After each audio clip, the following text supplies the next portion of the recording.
وبركاته. Can you hear everybody in the back? Yes. اللهم صل على سيدنا محمد وعلى آل سيدنا محمد. الحمد لله رب العالمين والصلاة والسلام على رسولنا محمد الأمين.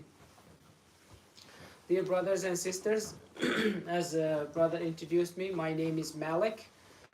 Muradov is my last name. And just to summarize briefly, where did I came from and how am I here and what am I doing now? Just want to give you a brief. I was born in a country called Turkmenistan. It's a Turkic nation. There are many Turkic nations, including Turkish and Turkmen, which I am Turkmen. There are many more. Uzbek, Kazakh, Uyghur, Kyrgyz, all of these are Turkic people, and they are related to each other. But their languages and their customs, little difference, but they are very similar. And all of them are Muslim, except we do have some Turkish people in Russia who are Christian. So Turkic people in Russia. Yeah, that's where I was born. Turkmenistan used to be part of Russian Union 30 years ago. When Russia dissolved, we became independent for about 30 years now. But still, unfortunately, Russia has control over Turkmenistan. But what happened is Turkmenistan, Russia is a communist state, as you might know. They were against religion. Now Turkmenistan became independent and people are now more religious. They want to learn about who they are, their religion, and their, mosques are full. They need more mosques, more. Yes, there's that move in Turkmenistan. So I moved to Canada 21 years ago, in 2004. And I've been in the different areas of work. I was a community executive director at Intercultural Dialogue Institute for 5-6 years to develop interfaith dialogue, basically trying to prove that we Muslims are good people. We're not bad people, as kind of projected in the society. So we're trying to change that attitude. Yes, exactly. So and then 8 years ago I started, before that I was volunteer in the institution, the Calgary Remand Center, 2010, that's when I started. And later on they had an opening to work as a part-time chaplain, which I take in the Drumheller Institution. That's 1.5 hours away from Calgary. And then later on, at the same time, Bowdoin Institution, back and forth, lots of changes. But right now, currently, I am a site chaplain, which means that I work with Muslim inmates as well as other inmates, whoever wants spiritual care and faith component. I need to help them to connect them with the community, connect them with their religious leaders, and help them with counseling, with basically guiding them to become a better person. That's my full-time job. I'm chaplain at the institution, Bowdoin Institution. So in the community, I am organizing the community basically to help Muslims in the prison. So when I worked for last 8 years in the institution, every day I work with all the inmates, and Christian organizations have a lot of services. These are some examples, you can look at it. A lot of courses, a lot of guidelines, a lot of booklets, they study back and forth. I keep seeing this every day. There are about 5, they call it prison ministry organizations, that the community is supporting them, and they are providing us all the supplies. We make one phone call, they will send us a box of this, box of Bible, whatever we need. Like it's abundant. But for Muslims, we don't have much. Like there are some places we go and pick up some Quran, that's good. A prayer mat, that's good. A kufi, but we need more substantial work. Like we need to invest in terms of study guides, learning their deen, their religion, and growing, because they have a lot of free time in there, and most of the people there want to change, because it's very hard to be incarcerated. Your freedom is controlled. You don't have freedom, so they tend to think about this, the time they've lost, and they want to change, but we need the resources. So these things, and many other things that I would talk about throughout. So for example, this year we've published this calendar. So this calendar has so these are the artwork that's done by the inmates, Muslim inmates. So this is one good one. This is actually a big one like this. We had to squish it in and put it in here. Sister Ryan, on page here, she's a board member. We can talk about board members, but Sister Ryan did this project, and there are ayahs in here, and there are prayer timetables for each day. This is for 2026.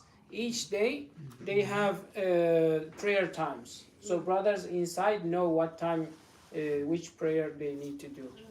So it was not all of the art were from the institution, because we didn't have enough, because we just didn't have enough time to publish it. We had only several months. So then we had some from the community, but at the end we encourage for the next year we'll have more submissions. Is this for sale right now? Actually, we started selling it.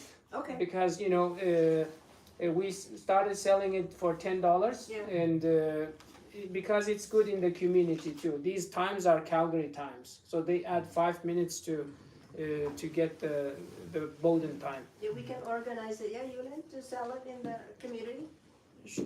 We can. Sure, we can talk about that. Sure, very good question. So Bowden institution have currently 75 Muslims. How many is total? Total is 770. So the numbers go up and down, always is changing. And same in Drumheller institution. These are the two that are close to Calgary. These are federal institutions. So we do have provincial institutions. Let me tell you quickly the difference. So when somebody is doing crime, the police take them to remand, and they need to wait for their court. And then when the court happens, the court decides, how much time they need to sentence to how much time. If that time is over 2 years, the federal institution take over that inmate in 15 days. If it's less than 2 years, then provincial, they finish their sentence in provincial. So I work in the federal. The guys are with longer sentence, more than 2 years. So they have a lot of time. Now, the statistical, with my own experience, it's about 10% of the federal institutions are Muslim. 10%. And we can talk about the demographics of those Muslims too, because not all of them are born Muslim. We have a lot of new Muslims as well. Basically, we've been talking about providing Islam as an equal opportunity. We don't have that in the society. In the society, if someone is looking for a religion, they look for options, and Islam is unfortunately not one of them, because they feel like if they pick Islam, they will be targeted, because they will be seen as a terrorist or extremist because of this environment in the community and this political propaganda. But we don't have that in the institution. In the institution, they're isolated. They don't care about what people think about them, because they're already in rock bottom. Yeah. And they don't have their parents or their siblings or their friends targeting them because they've chose Islam. Institution is very different environment. So people, oftentimes, they search for religion, and we are there to help. As a site chaplain, it's their choice. We can't force them to Islam or anything else. It's their choice. They come to us. They want to see Buddhist priest, we provide that opportunity. They can try different things, and then they read a lot of books, and then they choose. So oftentimes they do choose Islam because the Quran is perfect. Quran has a lot of content to it, and it makes sense to them.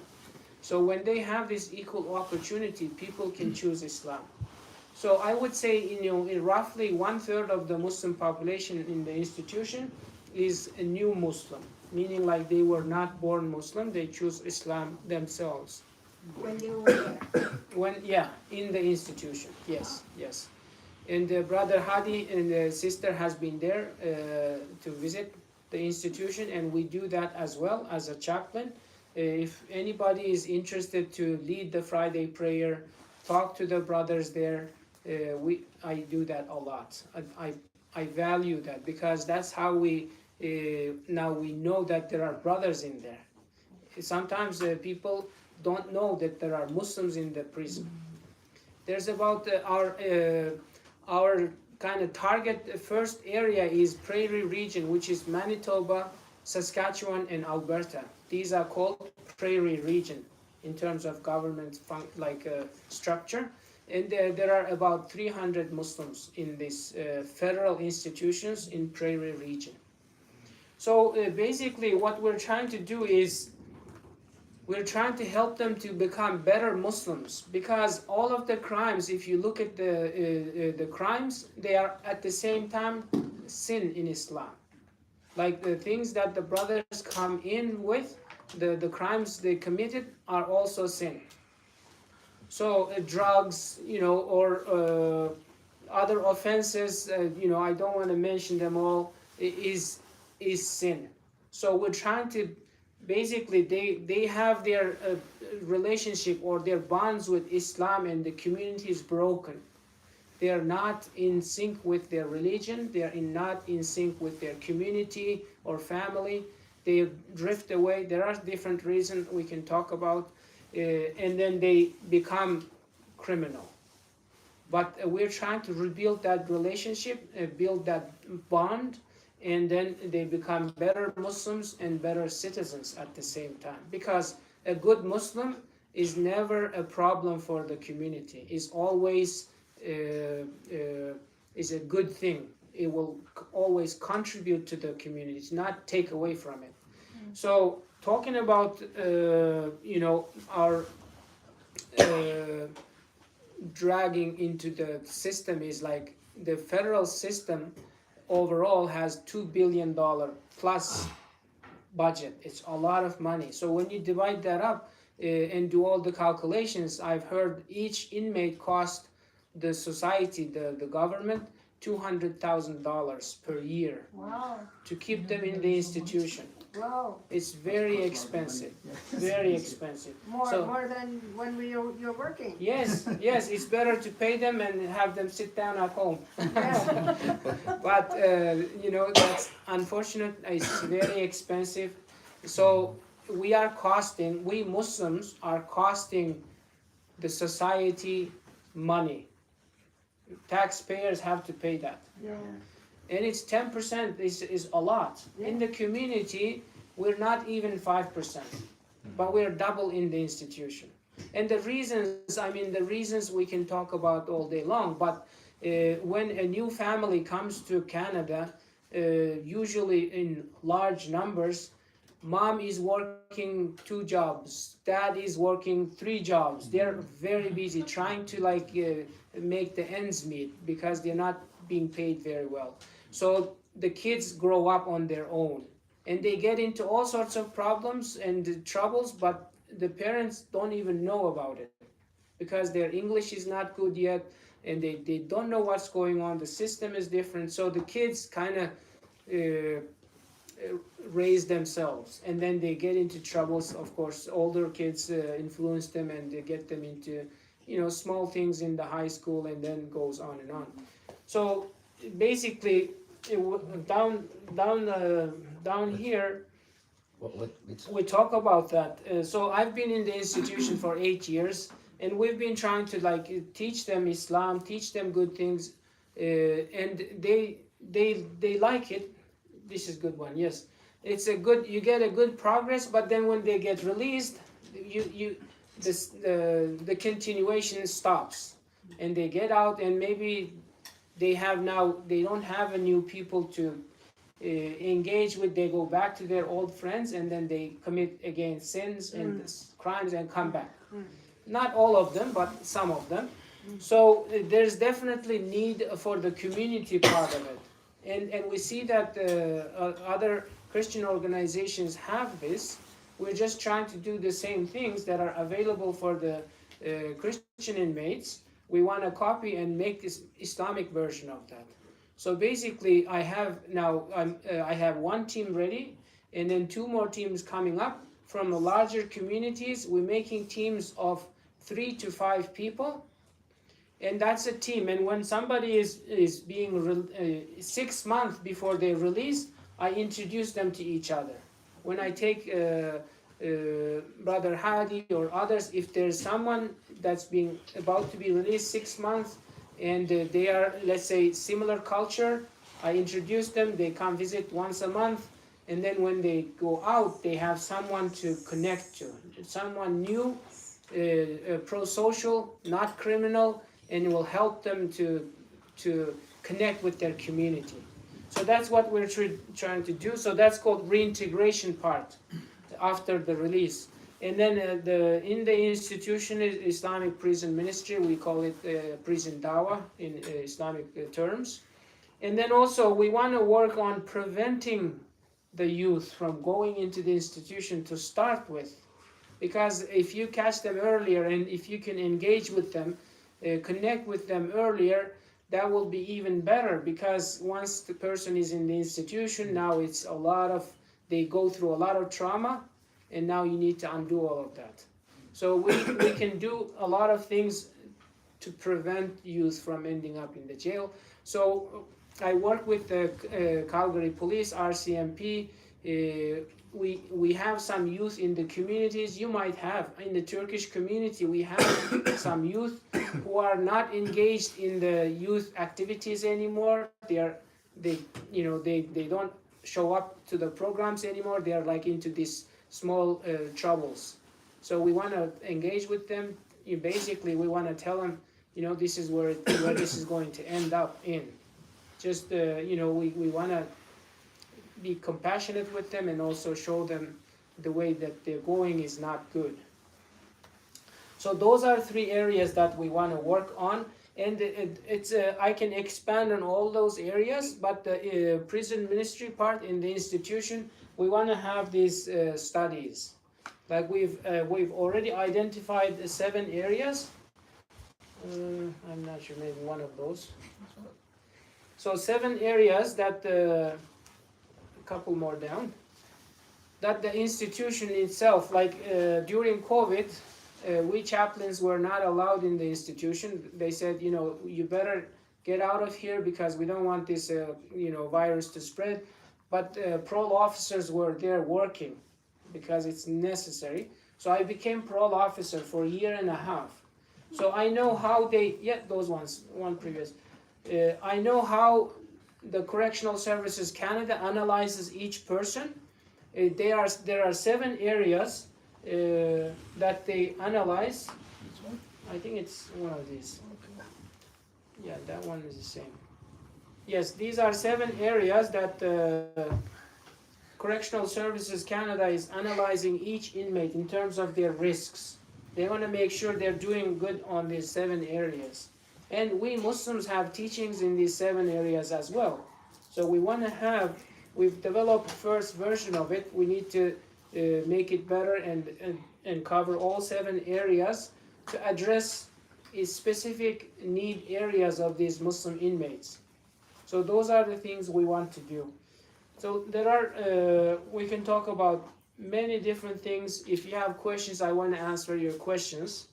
So in terms of our activities and how long we've been doing this as an Islamic Restoration Society is that we are a new organization.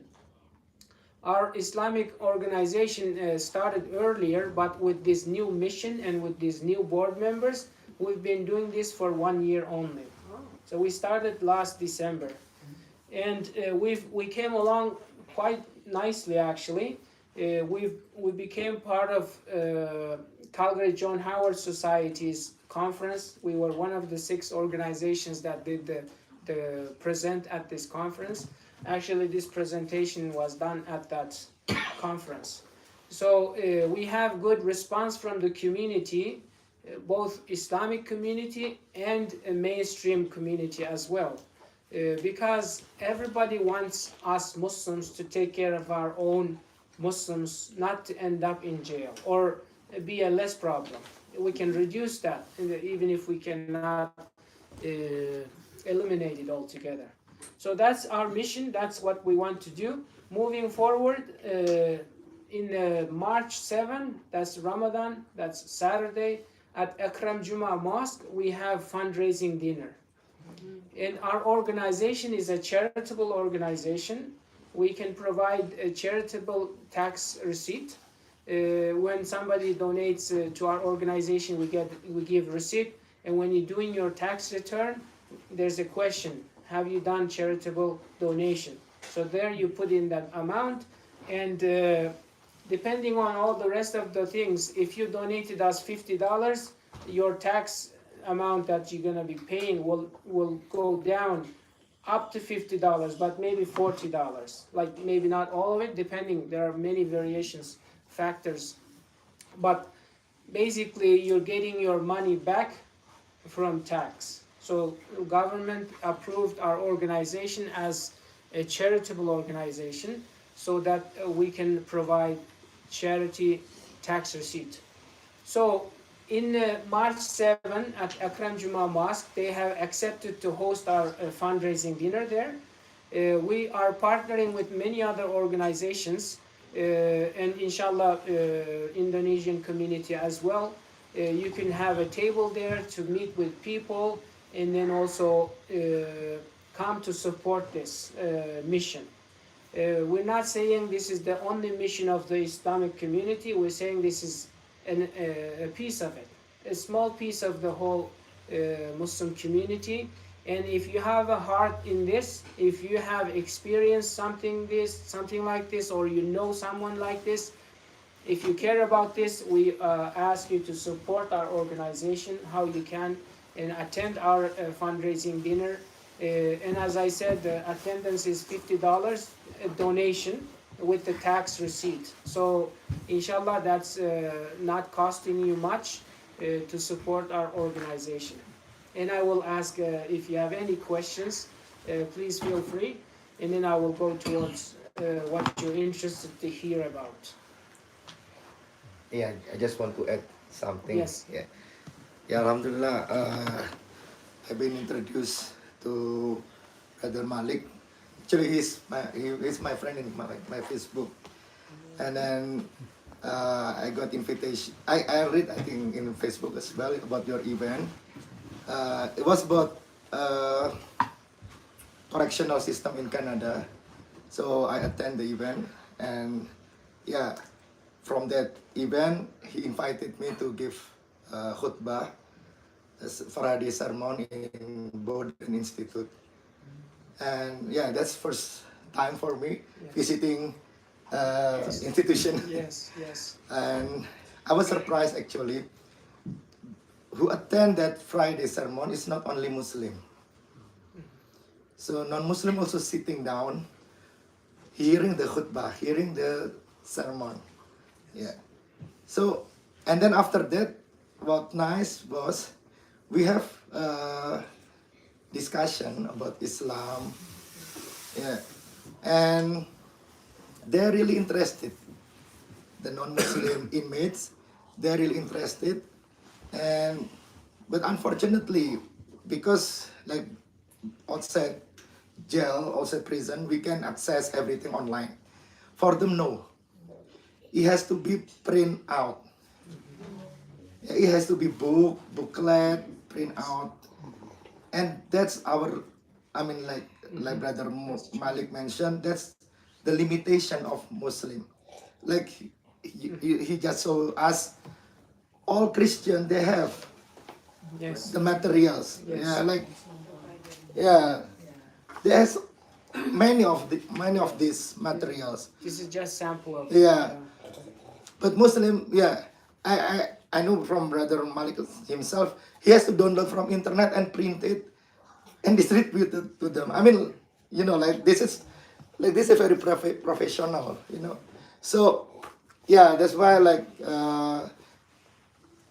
maybe this is just part of small work in our Muslim community, but somebody who must be taking care of it, Yes. because as I witnessed by myself, many inmates in the institution interest on Islam.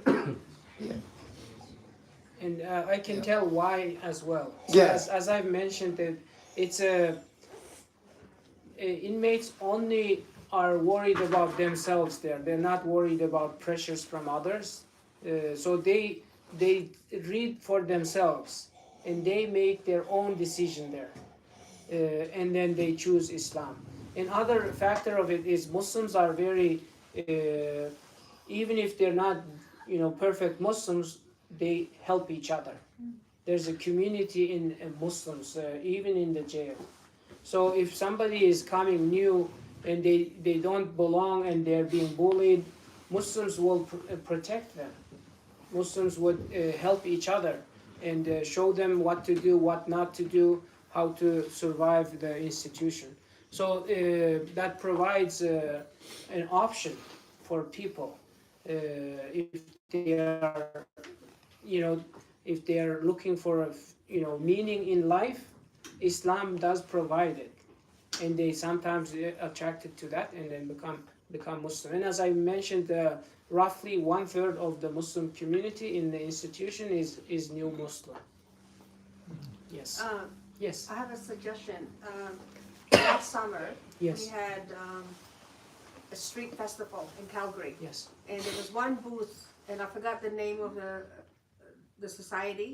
They were giving out free Quran. Yes. It's Mercy Dawa. Yeah. Yeah. So Yes. I think if you're short of Quran, Yes. For sure. They can. We are involved with them, so Oh, they you're are okay. they are our partner for our that's fundraising good. dinner Yeah, that's good. on March 7th. It's Yeah. Mercy Dawa. Yeah. Brother, I send you all the posters Yeah. to your phone. You could, if you have a WhatsApp Yes. group, you can share that. I will. And also Islamic Relief Canada. They have been Yeah. helping us as well Yes. to get books, the Quran. Yeah. But we need to develop more. It's like this is a system. Like this one is like so basically how it works is this is a course. So this could be one of the 7 areas I mentioned. They're risk areas. Let's say making friends is the one that we've already worked. So they learn about ayahs, hadith, about choosing friends wisely, and then all the teachings of Islam. And then in this middle part, this is the test. So basically, you have to answer questions here, and after you answer questions, this is perforated, so it comes off, and you fill up the form, and then it includes an envelope. You put it in the envelope and send it back to the organization. They check it, and if you've learned well, you get a certificate. Right. So it's kind of little different service. We don't need this in the outside. Like outside is different. We have access to, as brother said, access to internet, YouTube.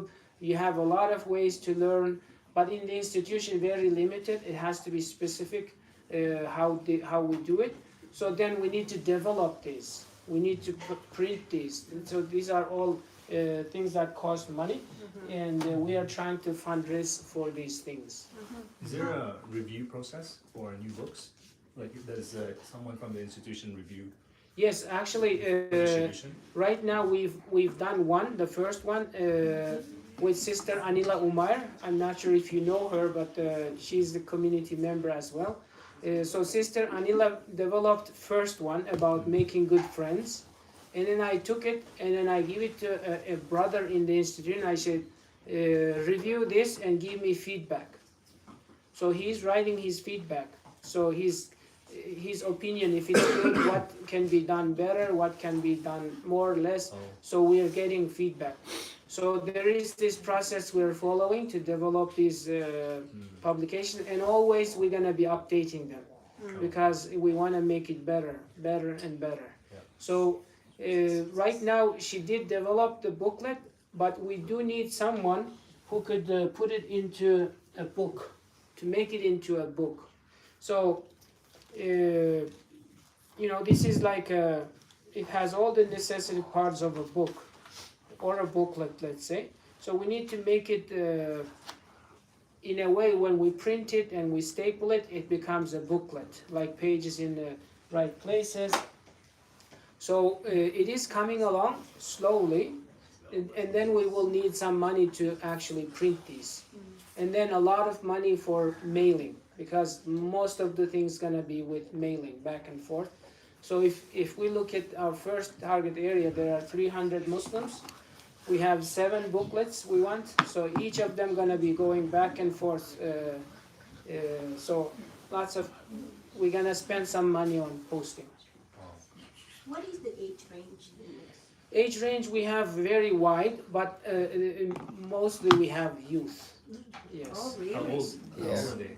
Yes. Oh. Youth are anyone over 18. Over 18? Yes, and unfortunately, the Young Offender Center is provincial, and we have lots of Muslims there too. But I don't see them because it's a provincial system. It's in, it's called Young Offender Center. It's in the northwest Calgary. It's unfortunate, but most of the Muslims are young. Yeah. Question. Yes, please. You mentioned that there is a budget from the federal for this. Yes. So is that budget that is given by federal is included in this part? No, unfortunately, federal government gives this budget of $2 and something billion to manage all the federal institutions. There are 47 federal running the operations of the But institutions. not include the rehabilitation. They do have that, but they don't have any funding for chapel resources. Like these are resources to develop this, to publish this. They are relying on the community. At some point, they were actually relying on the community to supply chaplains too. But then they didn't work. They see, you know, because the communities are not strong enough to hire someone for the institution. Then they hired chaplains, but now we chaplains are contractors. We're not government employees, a contractor. So it's not the perfect working environment for us chaplains. But we are there for, you know, Allah's sake. We have a mission there. We have, you know, we believe that Allah is using us on His own way. So we want to do this job. Yes, That's yes. why you're doing the fundraising. That's why we're getting the community exactly to under this organization to develop these needs of the brothers in there to help them get better, but with a lot of materials. Okay. Yes. Second question. Sir. Yes. You mentioned about the conversion. There are some new Yes. convert. Yes. So how, when they start being released, how they integrate? Yes. Very good question. So conversion, how does that happen? First of all, it's inmate's choice. The freedom of religion is inmate's choice. So when they come to me, like this happens very often time, they come and they say, I want to become Muslim, what do I do? So I'm teaching them 5 pillars of Islam, 6 articles of faith, and I'm teaching them Fatiha. So when they learn all these 3, that means he's serious about this. Then I advocate for them to get halal diet, to get him the sajjada, the prayer mat, the kufi, all these things. And we work with him in the institution. But upon release, that's why we want to have this organization, because when they're being released, we want to make sure somebody is taking care of them. Exactly. Somebody is working with them. Because oftentimes If we don't do that outside part, they could just drift away. And it does happen. And then they come back again because they haven't been connected. They go back to their old friends. Of course, we're not going to be saving everyone, no. But we can save some of these brothers and help some people. We won't be 100%, maybe never. But we can have some chip away, some of They're all male or female? these institutions are all male. Now, in terms of, I said there are 300 Muslims in the institution in Prairie region. All of them are men, and there are only 2. Last time I checked, there's only 2 women that are Muslim in the institution. So sisters are doing very well. Keep doing a good job. We men have a lot of work. Yes. The men are going astray. Yes, man is venturing out. Because the women are kicking us out from the Good reason. Yes. Kick you out, huh? No place to go. So we go for drugs. So how about this kind of like, Yes. is there any kind of like restrictions from the institution to do their like a praying stuff or doing jama'ah or something like that? No, there's a lot of support from the institution. So we have a place that we call it chapel. It's a big brother has been there. It's a big place. Everybody shares this place. So all the religions share this place. We chaplains have programs. So on Friday we have Friday prayer. And then on other days they have Sunday service, church. Just like in the hospital, they have Yes, exactly. one room for everybody. Exactly. And institutions support us. Of course, there are some people who are Islamophobes too. Oh, I'm sure. They're everywhere. Yes, they're everywhere. And this is a rural Alberta. And this is a very, how can I say, it's like the staff are mostly Caucasian people. Yeah.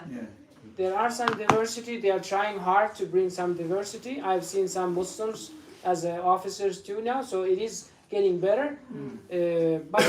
But the management, the institution is very supportive of this. Because if Muslims become good Muslim, they're not fighting anymore. They're not trying to hurt anybody anymore. They're not causing issues anymore. So they want Muslims to be better Muslims. So they support us with these programs. I hope that answers your question. So I mean that like if they want to do pray, for example, so is it a way that they can go to some specific room to do together, congregations? Okay, good question. Yeah. So there in the institution, everything is structured very much. Like there's Jail. time. Yeah. Yes. So sometimes they are locked up in their cell. Oh, yeah. So if the Dhuhr prayer, they're out during Dhuhr prayer. We do Dhuhr, Asr, and then Maghrib, they are in their cell. Yeah. So they pray it in their cell if it's during their time in the lockup. How many in one cell? Usually one person in a cell. Sometimes 2 in one cell. Yes. Not very bad. It's good, like compared to. 200 grand a year. Yeah. Yes. Private day. I have a suit. Yes. Not to compare to Indonesia. Yes. It's getting my glory. So what is your advice for us? Because there is some people still have mindset about people from that place. Jail. Yes. It could be Because scary. we don't know what they have done in the Yes. government. Yes. So what is to What can we do? help Yes. the integration, Very good. especially for Muslims? Yes, thank you. Great question. So first of all, we don't want everybody to engage with us. I mean, we chaplains can see what they've done, their risks. If they are very high risk, if they have very less potential, we do not want to refer them to the community. So if it's manageable, then we refer them, but then we train the community people too. So I mentioned the 3 to 5 people community teams. So I train them in terms of what can you do, what not to do, you know, what to watch for, what to give, what not to give, and most importantly, I am available if they have any questions.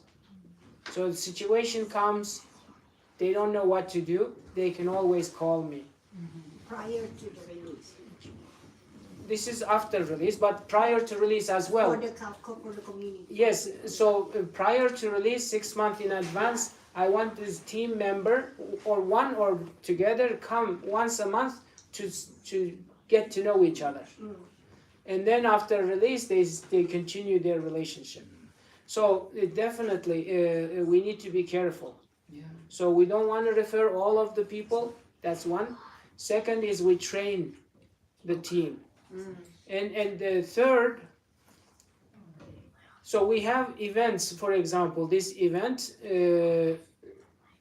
some Muslims who have graduated from our program will come as well. Now they have family, they have established themselves, they are a community member. They're not criminal anymore. They've stopped that lifestyle. And now they're going to mosque, they have family, they're raising kids, so we want them to be part of our community. So, but when somebody is involved in crime, you will not be able to see them in the mosque. You will not see them in our fundraising dinner. They are busy. They are busy in their crimes. They will not engage. So it's automatically we don't see a lot of them creating problem for us. So what is the rate of the really high risk prisoners and petty theft, you know, the, Yes, you know, yes. the minor one? Yes. I mean, What the is the thing rate? is, you'll be More? interested to know some people are there, they are innocent. I've seen this a lot. I mean, this is a different topic for a different day, Yeah. but I see a lot of situations where the justice system is not perfect. If you don't have a good lawyer, you can end up in jail very wrong easily. reason. Yes, very easily. Very easily. Wow. So that's where it starts, innocent people. Yeah. And we have all the way to murder cases. Oh yeah. But in terms of like, most people are gonna be released. And depending as their risk factors, if they are doing well in these areas, then we want to refer them. If they're in their substance abuse, we don't want to work with them now, because or if we do, we want to make sure they know, because they could steal things, right? So we don't want that to happen. We don't want our community to suffer, but we want to help for those who want to change. Yes. Thank you. Any other questions before we wrap up? All right. That's So about it. if anybody interested for charity, you don't need to wait until the 7th of March though, right? You can donate anytime. Anytime, just Yes, one time. anytime. But website, everything is online. If you search Islamic Restoration Society, we have website, we have donation buttons there, we have everything set up. But I suggest that if you're interested, you can donate $50 and then we will send you ticket. You get your ticket to attend to that fundraising dinner. So that's our campaign right now. We have other campaigns as well. We have, for example, Islamic magazine called Fountain magazine subscription. So people, if that's what you care about, like you want people to read Islamic magazine, then you can do that instead. Or there are other things. We have a website. Maybe if we can go back We and can then go share to in website over here. Elvis. Yeah, We can share in our group. Yeah. Sure. All the information. And then you can go to our website. Our website is right there. So we have WhatsApp group, for example. We share the news. You can go in there. Donation button is there. Our website is here. And yeah, IRES, Islamic Restoration Society. Yeah, we're gonna ask the secretary to share it in our sure, community. sure. Yes, for If sure. you want to do something like physically wakaf Yes. Al-Quran, right? Like Yes. right now, people in not only in Canada, Indonesia, I see. also doing donation through Al-Quran. To get the Quran. Yeah. I've actually got one Quran right now, like as a sample, and it was made in Indonesia. And it was English, and it was in Arabic Published same in time. Indonesia? Yes. Oh. No, it's in English language. Yeah. Yeah, but Indonesia made it, like produced yeah. it, published it. Yeah. Yes, Mhm. yes. So yes, this is the fundraising, and yeah, there are a couple other things. So these are, we have different posts. So Change Lives, if you click on Change Lives, if you want to contribute, there are ways to do it. So if you can go in here. So, yeah. So in the institution, brothers read some of our books and they want to read more books, and they tell us, if you can go down, they tell us, can I have this book? And we don't have that book, so then we put it here. If somebody want to donate that book or buy it for them, they can buy it Amazon, or for example, they have requested the kurta like this, clothing. So they don't want to pray in their institutional clothes. They want to have Islamic clothes. And the institution said, okay, if your community donates, you can wear it in the chapel. Because they don't want them to wear it outside the chapel, because they don't want them look like us, because they could go out by mistake. They want to have institutional clothing. So how to translate it? Keep sending it to Yes, you? it's very easy. If you could scroll down, brother. So this one here,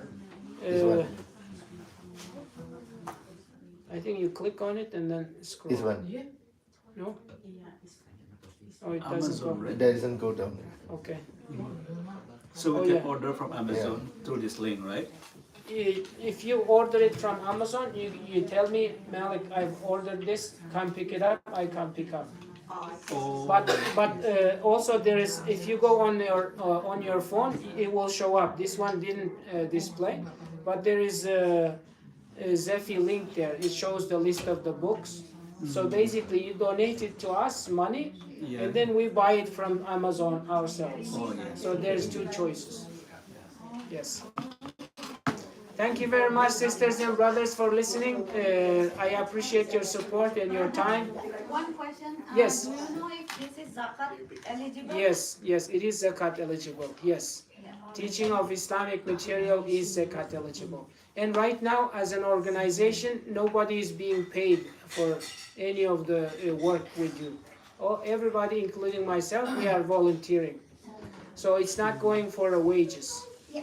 If it's wages, then 3 of the 4 Sunni schools say it's okay, but one say it's not okay. So then we will get into the other discussions, but right now, no issues with that. Zakat eligible, yes. Any other questions, Bapak Ibu?